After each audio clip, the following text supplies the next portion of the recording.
안녕하세요. 반갑습니다. 주갈성교회 유형욱 목사입니다. 한 주간 동안 잘 지내셨어요? 벌써 이제 추석 명절이 코앞에 다가왔습니다. 이번 주에 벌써 이제 연휴가 시작이 되는데 멀리 가시는 분들은 안전하게 잘 다녀오시기 바라겠습니다. 오늘 본문 말씀 같이 보도록 하겠습니다. 누가복음 1장 38절 말씀입니다. 마리아가 이르되 주의 여종이 오니 말씀대로 내게 이루어지이다 하매 천사가 떠나가니라. 아멘. 여러분, 우리 지난 시간서부터 우리 누가복음을 좀 보기 시작을 했죠. 지난 시간엔 제가 누가복음이 어떻게 쓰여졌는지, 또 누가복음의 그 첫 번째 장면에 대해서 제가 설명을 했던 기억이 납니다. 여러분들, 누가복음은 성경 저자 중에 유일하게 헬라인인 누가가 그 역사가의 관점으로 기술을 한 복음서입니다. 다른 사람과 달리 그 예수님의 탄생서부터 사역에 관한 모든 이런 내용들을 시간의 순서대로 기술한 복음서라고 제가 말씀을 드렸죠. 첫 장면 우리가 했던 기억은 우리 지난 시간에 그 의인이었던 그 제사장 사가랴와 엘리사벳의 이야기를 우리가 지난 시간에 봤습니다. 이 두 사람은 우리가 잘 아는 세례 요한의 부모님들이죠. 다시 말해서 어떤 상황 속에서 세례 요한이 탄생했는지를 첫 그 이야기로 지금 담고 있습니다. 그래서 그 천사 가브리엘이 이 제사장 그 사가랴에게 나타나서 내 아내가 앞으로 아들을 낳아줄 것인데 그의 이름을 요한이라 하라 하는 이야기서부터 우리가 지난 시간에 좀 봤습니다. 오늘 두 번째 그 누가복음의 이제 두 번째 장면은 바로 그 제사장 사가랴에게 나타났던 그 가브리엘 천사가 오늘은 갈릴리 나사렛에 있는 그 시골이죠. 시골에 그 마리아에게 나타납니다. 여러분, 마리아는요, 지금 현재 그 다윗의 자손인 요셉과 정혼한 처녀였습니다. 누가는요, 이 표현을 하는 데 있어서 계속 마리아가 처녀라는 표현을 계속 반복해서 쓰고 있습니다. 한번 보겠습니다. 누가복음 1장 26절에서 27절 말씀입니다. 여섯째 달에 천사 가브리엘이 하나님의 보내심을 받아 갈릴리 나사렛이란 동네에 가서 다윗의 자손 요셉이라 하는 사람과 약혼한 처녀에게 이르니 그 처녀의 이름은 마리아라. 계속 처녀란 말을 쓰고 있죠. 굉장히 중요하기 때문에 그렇습니다. 첫 번째 나오는 말에 여섯째 달에라는 표현이 있죠. 여러분, 이 여섯째 달에란 말은 그 가브리엘 천사가 제일 처음 그 제사장 사가랴에게 나타나서 내 아내가 앞으로 아들을 낳을 것이다, 이름을 요한이라 하라 했던 그 시점서부터 6개월이 지난 거예요. 그러니까 사실은 이 누가복음에 나오는 이 여섯째 달에라는 말을 가지고 우리는 지금 세례 요한과 예수님의 이 그 임신이 되는, 즉 수태되는 시간이 6개월의 시차를 두고 있구나라는 것을 우리가 알 수 있습니다. 그리고 이제 여기서 보면 요셉이라고 하는 인물을 설명할 때 그 앞에 중요한 단어가 나와요. 바로 뭐냐면 다윗의 자손 요셉이라 하는 사람과 그러죠. 여러분, 지금 마리아가 누구랑 약혼한 상태냐면 다윗의 자손 요셉이라고 하는 그 남자와 정혼한 상태예요. 여러분, 지금 이 예수님이 태어나는 그 가정의 아버지죠, 요셉이. 근데 여러분 알다시피 사실은 요셉과 마리아가 엄마 아빠로서 예수를 낳는 게 아닌 건 여러분 잘 알고 계시죠? 이제 방금 우리가 이제 또 이야기를 할 텐데, 그렇지만 이 가정에서 태어나는 예수님의 모습으로 이 요셉이 다윗의 자손이라는 것은 굉장히 중요합니다. 여러분, 외형적이긴 하지만 예수님이 혈통적으로 다윗의 자손인 요셉의 아들로 자라는 것이 왜 중요하냐면 성경 내내, 구약 내내 이 메시아에 대한 예언을 할 때 다윗의 자손으로 오는 메시아라고 계속 예언이 되었기 때문에 모든 유대인들은 그 앞으로 오실 메시아가 다윗의 자손이다라는 것을 알고 있었거든요. 우리 이사야 11장 1절과 10절을 좀 보겠습니다. 1절, 이새의 줄기에서 한 싹이 나며 그 뿌리에서 한 가지가 나서 결실할 것이요. 10절 보겠습니다. 그날에 이새의 뿌리에서 한 싹이 나서 만민의 기치로 설 것이요 열방이 그에게로 돌아오리니 그가 거한 것이 영화로우리라. 여러분 이새의 줄기에서 이새의 뿌리에서 여러분 이새가 누구죠? 다윗의 아버지잖아요. 결국 이 다윗의 자손으로 이 한 싹이 나서 하나님께서 지금 이사야 선지자를 통해서 메시아에 대한 예언을 지금 하면서 바로 이새의 줄기라는 표현을 계속 쓰죠. 이 얘기는 바로 다윗의 자손으로 오신다는 얘기죠. 실제적으로 예수님이 그 유대인들한테 너희가 알고 있는 그리스도는 누구의 자손이냐 물어봐요. 그 장면을 보겠습니다. 마태복음 22장 41절에서 42절 말씀입니다. 바리새인들이 모였을 때에 예수께서 그들에게 물으시되 너희는 그리스도에 대하여 어떻게 생각하느냐? 누구의 자손이냐? 대답하되 다윗의 자손이니이다 라고 대답을 하죠. 여러분 잘 보시면 유대인들은 그 머릿속에 메시아는 다윗의 자손으로 오실 거라고 알고 있고 그렇게 예언이 돼 있어요. 그래서 사실은 이 하나님께서 이 모든 예언을 이루기 위해서 다윗의 자손인 요셉과 정혼한 마리아 요 사이에서 예수님이 태어나게 하시는 거죠. 그래서 이 마리아에게 지금 가브리엘이 찾아와서 인사를 하고 있는 겁니다.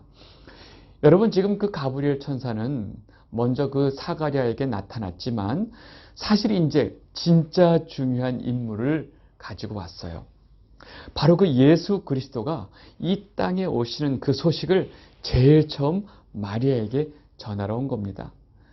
여러분 사실 이 순간을 위해서 지금 그 창조주 하나님이신 하나님 아버지가 몇천 년을 준비하셨어요. 그리고 마침내 이 한 여인 아주 비천한 초라한 한 마리아라고는 이 여인에게 이 가브리엘 천사가 하나님의 부르심을 받고 와서 이 인사를 하고 이제 이 소식을 전하는 겁니다. 이제 뭐라고 인사하냐면 누가복음 1장 28절 첫 인사를 하죠. 그에게 들어와 이르되 은혜를 받은 자여 평안할지어다. 주께서 너와 함께 하시도다 하니. 여러분 대부분 성경에 나오는 많은 장면들을 볼 때 천사가 딱 사람에게 나타날 때 대부분 사람들이 놀라죠. 왜냐하면 그 갑자기 나타나고 이전 다른 사람하고는 좀 다른 모습이니까 놀라죠. 그러니까 놀라지 말아라. 나는 천사 누구다. 나는 하나님의 보내신 하나님의 사자다. 이런 얘기를 하거든요. 근데 지금 가브리엘 천사는요. 지금 이 앞으로 오실 하나님의 아들 그 예수 그리스도를 그 잉태할 마리아에게 와서 사실은 천사지만 이 하나님의 아들 이 예수 그리스도를 잉태할 그 마리아에게 기본적인 예우를 갖추는 것 같아요. 그래서 마리아에게 첫 아주 인사를 건네고 있는 거예요. 뭐라고 있죠? 은혜를 받은 자여 평안할지어다 라고 먼저 인사를 건넵니다. 여러분 천사는 이 인사를 건네면서 그 은혜가 지금 내가 받은 이 은혜가 얼마나 큰 은혜인지 알고 있을까? 이 가브리엘 천사는 이 은혜가 얼마나 큰 은혜인지 알고 있잖아요. 그러고 나서 또 뭐라 그러냐? 주께서 너와 함께 하시도다 라고 얘기를 하죠. 여러분 지금 이 가브리엘 천사가 마리아에게 하는 이 인사는요. 사람이 받을 수 있는 최고의 인사입니다.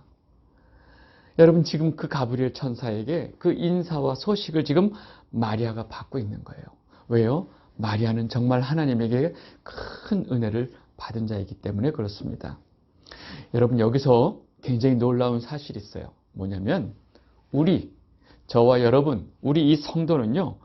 정말로 이 참 생명이신 예수님을 잉태하게 될 이 마리아가 받은 은혜 있죠? 이 은혜와 똑같은 은혜를 받은 자들이라는 사실입니다. 왜요? 우리 안에 그 참 생명이신 예수 그리스도가 우리 안에 계시잖아요. 그리고 그 주님이 항상 우리와 함께 하시잖아요. 그러니까 그 마리아가 받은 그 은혜와 우리가 받은 은혜는 똑같다는 얘기죠. 요한일서 4장 15절 보겠습니다. 누구든지 예수를 하나님의 아들이라 시인하면 하나님이 그의 안에 거하시고 그도 하나님 안에 거하느니라. 여러분 하나님이 우리 안에 계시다는 거예요. 예수 그리스도를 하나님의 아들이라고 시인하고 예수 그리스도가 나의 주라고 고백하는 그 순간에 하나님이 우리 안에 거하시는 거예요. 여러분, 우리 안에 거하시기 때문에 뭐라고 그래요? 너희가 하나님의 성전인 것을 알지 못하느냐. 고린도전서 3장 16절. 너희는 너희가 하나님의 성전인 것과 하나님의 성령이 너희 안에 계시는 것을 알지 못하느냐. 여러분, 이것이 바로 성도예요. 지금 이 영상을 통해서 하나님 이 설교를 듣고 계신 여러분 모두가 지금 이 마리아가 받은 은혜와 똑같은 은혜를 받은 자들인 것을 이제 아시겠죠. 여러분 모두에게 그 은혜를 받은 자의 평안이 있기를 바랍니다. 네. 지금 이렇게 가브리엘 천사가 마리아를 보자마자 이렇게 아주 멋진 인사를 먼저 합니다. 근데 사실은 아무리 이렇게 그 가브리엘 천사가 마리아에게 이렇게 멋지게 인사를 하고 있는 와중에도 정작 마리아는 어떻게 해요? 갑자기 나타난 천사 때문에 겁이 나서 두려워하고 있어요. 그러니까 가브리엘이 그렇구나 하고 마리아에게 달래듯이 두려워하지 말라고 얘기를 합니다. 누가복음 1장 30절 보시면 천사가 이르되 마리아여 무서워하지 말라. 내가 하나님께 은혜를 입었느니라. 이렇게 지금 마리아를 달래고 이제 비로소 이 가브리엘 천사가 마리아에게 전해야 될 가장 중요한 소식을 전합니다. 여러분, 지금 가브리엘 천사가 마리아에게 전하게 될 이 소식은요, 어떻게 보면 역사상, 인류 역사상, 창세 이후에 천사가 사람에게 전해줄 수 있는 가장 아주 중요한 메시지죠. 너무너무나 중요한 메시지예요. 왜요? 예수 그리스도가 오실 것이다라는 메시지이기 때문에. 그래서 이제 이 가브리엘 천사가 차분하게 마리아에게 전달을 합니다. 그 메시지, 그 소식을 보겠습니다. 누가복음 1장 31절에서 33절. 보라, 내가 잉태하여 아들을 낳으리니 그 이름을 예수라 하라. 그가 큰 자가 되고 지극히 높으신 이의 아들이라 일컬어질 것이요. 주 하나님께서 그 조상 다윗의 왕위를 그에게 주시리니 영원히 야곱의 집을 왕으로 다스리실 것이며 그 나라가 무궁하리라. 여러분, 지금 가브리엘이 이 갈릴리 나사렛에 있는 한 정혼한 처녀에게 하는 이 말은요, 정말로 창세 이후에 하나님께서 인간에게 전해주신 모든 어떤 소식과 약속, 언약 중에서도 가장 중요한 하나님의 그 구속의 역사의 가장 중요한 선포의 메시지입니다. 그러니까 지금 이 메시지는요, 이렇게 엄청난 메시지지만 정작 갑자기 그 천사가 나타나서 자기에게 말하는 이 메시지를 듣고 있는 마리아는 사실 감당하기 힘든 말이에요. 감당할 수가 없어요. 왜냐? 그 이유는 사실 분명합니다. 지금 다짜고짜 천사가 와서 뭐라고 그래요? 내가 잉태하여 아들을 낳으리니. 여러분, 임신을 하고 아들을 낳는다는 이 말은 마리아가 이해를 했죠. 알아들었죠. 근데 이해가 안 되는 거예요. 왜요? 자기는 지금 이제까지 남자를 몰라요. 근데 지금 자기가 어떻게 잉태해서 아들을 낳는다는 말인지 이해를 못하는 거예요. 여러분, 여자 혼자서 어떻게 잉태를 할 수 있어요? 여러분들이 이 말을 들으면 이해할 수 있어요? 못해요. 여러분, 남자를 모르고 남자가 없는 상태에서 어떻게 잉태할 수 있을까? 여러분, 지금 최첨단 생명공학, 유전공학이 발달되어 있는 이 순간도 이거는 이해할 수 없어요. 받아들일 수 없는 사실이에요. 근데 그 고대 근동의 한 시골에 있는 한 처녀가 이 말을 이해했을까요? 예? 제가 잉태한다고요? 이해가 안 되는 거죠. 근데 단순히 이 사실을 이해하고 안 하고를 떠나서 마리아 입장에서는 더 큰 문제가 있어요. 더 심각한 문제가 있어요. 뭐냐면 지금 마리아는 요셉이라고 하는 청년과 정혼한 상태예요. 지금 이 상황에서 갑자기 마리아가 임신을 하게 되면 이건 누가 봐도 뭐예요? 마리아가 부정을 저지른 거죠. 여러분, 이 일로 인해서 이 약혼한 남자와 파혼당하는 것은 물론이고 정혼 상태에서 이런 부정을 저지르게 되면 지금 이 종교 사회였던 유대 사회에서 완전히 돌 맞아 죽는 상황까지 갈 수 있거든요. 그러니까 이 소식이 엄밀히 말하면 지금 정혼한 처녀 마리아에게 내가 잉태하여 아들을 낳을 것이다 라는 소식은요, 사실은 평안의 메시지가 아니에요. 어떻게 보면 저주의 메시지가 될 수 있다는 겁니다. 지금 이 말 자체가 지금 감당이 안 되고 있는데 가브리엘 천사는 여기에다가 더해서 지금 마리아가 더 감당이 안 되는 이야기를 하죠. 바로 뭐냐면 그 잉태된 아기가 태어나면 그 아기는 지극히 높으신 이 누구죠? 하나님이죠. 하나님의 아들이라고 불려지게 될 것이다. 지금 그 얘기를 하고 있는 거예요. 그리고 그 아이는 이 너희의 조상 바로 다윗의 왕위를 받아서 야곱의 집 바로 이스라엘이죠. 이스라엘의 왕으로서 다스릴 것이다. 그리고 그의 나라가 무궁할 것이다 라고 지금 선포하는 거예요. 아마도 이 순간에 마리아가 우리 역사 대대로 선지자를 통해서 전해받았던 바로 그 메시아를 지금 말씀하시는 건가? 지금 내가 잉태하게 될 그 아기가 바로 메시아란 말인가? 라고 생각했을 수도 있어요.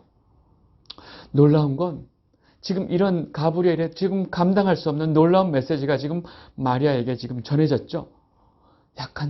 약간이라 많이 당황했죠. 당황한 그 마리아가 어떻게 반응했을까요? 누가복음 1장 33절 보겠습니다. 마리아가 천사에게 말하되 나는 남자를 알지 못하니 어찌 일이 있으리까? 지금 이 이야기를 다 전해받은 마리아가 결국 천사에게 이걸 물어보죠. 여러분, 마리아가 이 질문을 하는 건 너무나 당연하죠. 그죠? 누구라도 이 질문을 할 거예요. 이런 마리아의 반응이 너무나 당연하니까 이 가브리엘 천사가 아주 친절하게 구체적으로 설명을 해줍니다.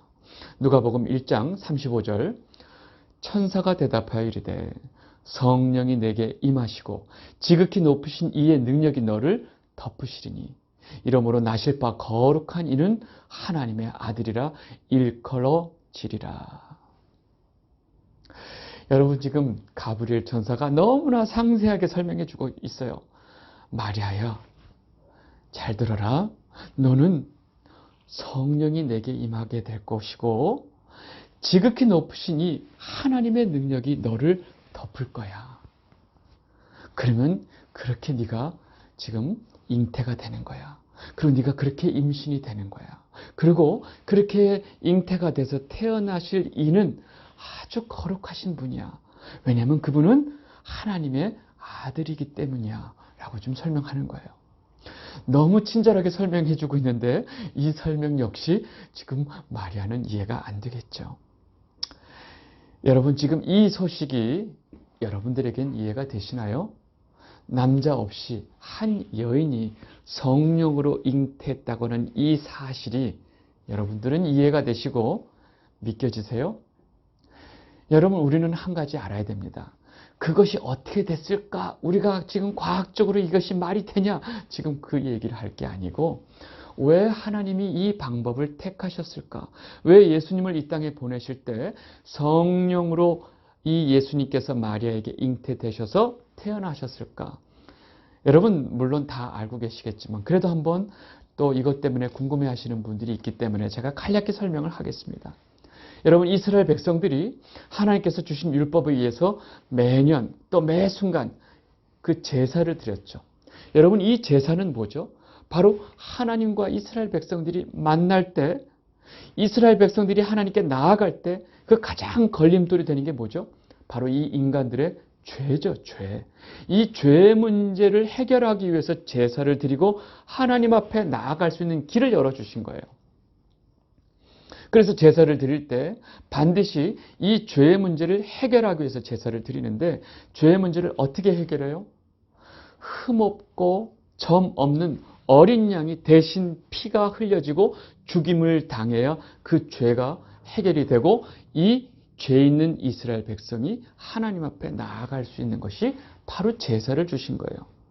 여러분, 이 제사를 통해서 이스라엘 백성들이 몇 천 년 동안 하나님과 우리의 사이에 있는 죄의 문제가 해결돼야 된다는 것을 끊임없이 알려주신 거예요. 그리고 이 흠없고 점이 없는 어린 양이 죽임을 당한다고 하는 이 사건을 통해서 앞으로 예수 그리스도가 이 영원히 하나님의 백성들의 죄를 없게 하실 이 사건을 계속 모형하고 있다는 것을 제가 여러 번 설명을 해드렸죠. 그렇다면 바로 이 예수 그리스도가 흠없고 점이 없는 바로 죽임을 당해야 될 그 어린 양으로 이 땅에 오시는 거예요. 여러분, 모든 인간은 아담의 후손이기 때문에 그 아담의 원죄가 그 피로 인해서 그대로 전달되고 있습니다. 그렇다면 예수님께서 이 원죄 없이 이 땅에 오실 수 있는 방법은 그런 어떤 남자, 사람에 의해서 태어나는 것이 아니고 하나님에 의해서, 성령에 의해서, 하나님의 능력에 의해서 잉태가 될 수밖에 없는 거예요. 그래야 예수님이 태어나셨지만 정말로 흠없고 점 없고 죄가 없는 어린 양으로서의 그 역할을 하실 수 있기 때문에 그렇습니다. 베드로전서 1장 19절 보겠습니다. 오직 흠없고 점없는 어린 양 같은 그리스도의 보배로운 피로 된 것이니라. 여러분, 오로지 그 죄 없는 예수 그리스도의 피가 우리의 죄를 사해 주실 수 있기 때문에 이렇게 성령으로 잉태되실 수밖에 없었던 거죠. 그래서 예수 그리스도는 사실은 이 땅에 오셨다고 하는 것은 바로 그 어린 양으로 오신 거예요. 그래서 요한이 예수님을 보고 이와 같이 얘기를 한 겁니다. 요한복음 1장 36절, 예수께서 거니심을 보고 말하되 보라 하나님의 어린 양이로다. 여러분, 성경 전체적으로 예수 그리스도를 어린 양으로 표현하는 이유가 바로 여기에 있습니다. 이 가브리엘이 하나님의 능력으로 성령으로 내가 잉태될 것이야 라고 아주 차분하게 친절하게 말에게 설명을 해줬죠. 그러고 나서 추가적으로 다음과 같이 설명을 합니다. 누가복음 1장 36절 37절 말씀입니다. 보라 내 친족 엘리사벳도 늙어서 아들을 배었느니라.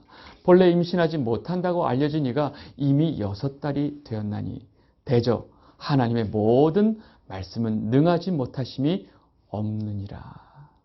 아멘. 여러분, 추가로 가브리엘이 그 친족 엘리사벳에 대한 소식을 들려주죠. 내 친족 엘리사벳 알지? 그 제사장 사가랴와 그 엘리사벳 말이야. 그 두 사람이 나이가 먹어서 아기가 없었고 임신할 수 없는 상태였는데 거기가 벌써 임신한 지 6개월이 됐단다. 하나님이 하시는 말씀은 능하지 못하심이 없어. 하나님의 말씀은 인간이 생각할 때 불가능하지 않아. 모든 것을 이룰 수 있어. 라고 지금 얘기를 하는 겁니다. 여러분, 하나님의 모든 말씀은 능하지 못하심이 없느니라. 여러분들 입술에도 이 고백이 있기를 바랍니다. 여러분, 하나님의 말씀은요, 하나님의 능력은 불가능이 없습니다. 이 천사 가브리엘의 이 모든 소식을 다 전해들은 마리아는 두렵기도 했고 당황하기도 했고 정신이 없는 순간이었지만 이 모든 이야기를 들은 마리아는 마침내 조용히 고개를 들고 그 가브리엘 천사에게 다음과 같이 고백을 하는 것입니다. 누가복음 1장 38절 마리아가 이르되 주의 여종이오니 말씀대로 내게 이루어지이다 하매 천사가 떠나가니라. 여러분, 마리아는 이 모든 이야기를 듣고 이렇게 고백해요. 제가 주의 종입니다. 주의 여종입니다. 제게 하신 말씀이 내게 다 이루어질 줄 저는 믿습니다. 여러분, 지금 마리아는요, 지금 천사를 통해서 주님께서 제게 하신 이 말씀에 대해서 제 판단과 제 생각과 제가 이해하고 안 하고의 문제는 하나도 중요하지 않습니다. 왜요? 저는 주님의 여종이기 때문에 그렇습니다. 그리고 주님의 뜻이, 주님의 말씀이 그대로 제게 이루어지기를 저는 바랍니다. 라고 고백하는 거예요. 여러분, 사실 지금 마리아의 이 고백은요, 여러 가지 상황을 볼 때 죽으면 죽으리다 라고 고백했던 에스더의 고백 아시죠? 지금 그와 같은 고백을 하고 있는 거예요. 이 일로 인해서 내가 어떤 상황이 되고 내가 어떻게 될지 저는 알지 못하지만 이 모든 일이 주님의 말씀대로 이루어지기를 제가 바랍니다 라고 고백하는 거예요. 여러분, 지금 마리아는요, 지금 자신에게 전해준 이 가브리엘의 그 소식이 자신의 이성과 자신의 상식을 넘어서요, 자신이 감당할 수 없는 소식이에요. 근데 그 이후의 모든 것에 대해서 하나님께 맡기는 겁니다. 왜요? 나는 주의 여종입니다. 라고 고백을 하는 거죠. 여러분, 시간이 흐른 다음에 마리아는 이 가브리엘의 천사의 소식대로 하나님의 뜻대로 잉태를 하게 되죠. 잉태를 하고 나서 마리아는 그 입술 가운데 찬양이 터져 나옵니다. 자신에게 일어난 일에 대해서 자신같이 천한 계집을 돌아보신 이 하나님의 은혜로 이 모든 상황을 이해하고 그 자기에게 은혜를 베풀어 주신 하나님께 그 입술 가운데 찬양을 하게 되는 거죠. 누가복음 1장 46절에서 48절을 보겠습니다. 마리아가 이르되 내 영혼이 주를 찬양하며 내 마음이 하나님 내 구주를 기뻐하였으면 그의 여종의 비천함을 돌보셨음이라. 보라, 이제 후로는 만세의 날을 복이 있다 일컬으리로다. 아멘. 여러분, 하나님의 뜻을 온전히 받아들이고 하나님의 뜻이 내게 말씀대로 다 이루어지길 바랍니다라고 고백했던 그 마리아의 입술은 이제 하나님을 찬양하는 입술이 되었습니다. 여러분, 오늘 이 가브리엘 천사가 마리아에게 그 갈릴리 나사렛에 있는 그 요셉과 정혼한 처녀 마리아에게 전해준 이 소식을 우리가 보면서 한번 정리할 게 있어요. 바로 뭐냐면, 여러분, 우리 지난 시간에 봤던 그 의인이었던 제사장 사가랴와 엘리사벳에게 이 가브리엘 천사가 전해준 소식은요, 사실은 구약의 마지막 선지자 그 말라기의 그 마지막 예언이 정말로 성취되는 그 놀라운 소식이었어요. 그 하나님이 400년 동안 침묵하고 계시다가 그 침묵이 깨지는 것을 알려주는 엄청난 소식이었어요.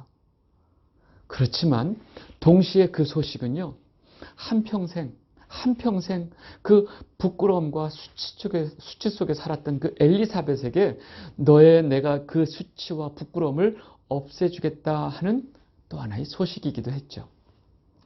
여러분, 지금 똑같이 가브리엘 천사가 마리아에게 전해준 소식은요, 그 소식이 가지고 있는 그 의미를 얘기하자면 그 성경 전체의 하나의 큰 구심점이 되는 예수 그리스도, 하나님께서 창세부터 약속하신 그 구속의 역사가 이루어지는 너무너무나 놀라운 엄청난 소식이었어요. 그 의미를 말하자면 한도 끝도 없을 정도로 너무나 중요한 소식이에요. 그럼에도 불구하고 동시에 이 가브리엘 천사의 소식은 그 시골에 살고 있는 한 시골 처녀의 그 비천함을 하나님께서 돌아보시고 그 비천함에게 하나님께서 은혜를 덮어주시는 그 은혜의 소식이기도 하다 하는 얘기죠. 이것이 굉장히 중요합니다. 이 영상을 보시고 예배를 보시는 우리 주갈성 성도 여러분, 성경이 우리에게 주는 그 복음의 메시지는요, 너무너무나 엄청난 메시지입니다. 그 복음의 메시지는요, 우리 한 개인이 감당할 수 없는 메시지예요. 왜요? 그 하나님께서 이 세상을 창조하신 그 창세 이후에 하나님께서 죄로 인해서 이 사망으로 다 죽을 수밖에 없는 그 죄인들을 하나님께서 구원하시기 위한 그 엄청난 구원의 역사, 구속의 역사와 그 구속을 담당한 예수 그리스도에 관한 엄청난 소식, 그 기쁜 소식이 바로 복음의 메시지거든요. 성경의 복음의 메시지가 그렇거든요. 그 어마어마한 그 복음의 메시지를 우리가 받고 있지만 사실은 동시에 이 복음의 메시지는요, 저와 여러분, 우리 한 사람 한 사람, 하나님의 백성 성도 한 영혼이 그 삶 속에서 겪는 고통과 어려움과 슬픔들을 하나님께서 다 돌보시고 어루만져 주시고 그 눈물을 다 닦아주시고 우리에게 은혜와 평안을 주시는 정말로 놀라운 하나님의 사랑의 소식이기도 하다는 사실입니다. 여러분, 이번 한 주도 그 가브리엘 천사가 마리아에게 전해준 그 평안의 인사, 은혜 받은 자여 평안이 있을지어다 하는 그 메시지가 또 그 평안이 여러분들 이번 한 주간에 여러분들 가운데 충만하기를 바라겠습니다. 오늘은 여기까지 하도록 하겠습니다. 감사합니다.